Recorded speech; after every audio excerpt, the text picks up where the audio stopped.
More than 18,000 Danish soldiers have deployed to Afghanistan with American and British forces. Throughout their deployments in Afghanistan, 43 of their soldiers lost their life fighting aside American soldiers defending our freedom and holding the Taliban and Al-Qaeda responsible for the events of September the 11th.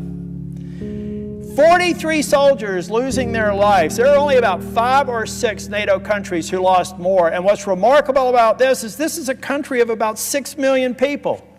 On a per capita basis, Denmark suffered over 6 times the fatality rate of Germany and more than 3 times the fatality rate of France, matching or exceeding losses much larger allies with far greater resources.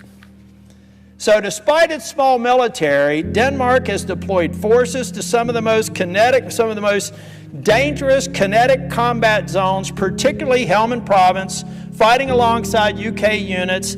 At the height of the insurgency, Danish forces accepted frontline combat roles. Some lost their lives as a result of it. Not low-risk, symbolic missions. For a small democracy, sustaining this level of risk over more than a decade reflects a serious commitment to NATO and a serious commitment to the safety and security of the United States. Mr. President, I ask unanimous consent that I can have that specific language and the list of NATO countries who came to our aid and a photograph of our U.S. Marines thanking the Danes for their work that they did in Afghanistan submitted to the record. Mr. President, some people around here call me cranky. I've got a couple of buddies that call me cranky. You know what makes me cranky? Stupid. What makes me cranky is when people don't do their homework. What makes me cranky is when we tarnish the extraordinary execution of a mission I fully support in Venezuela by turning around and making insane comments about how it is our right to have territory owned by the Kingdom of Denmark.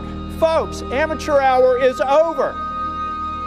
You don't speak on behalf of this U.S. Senator or the Congress.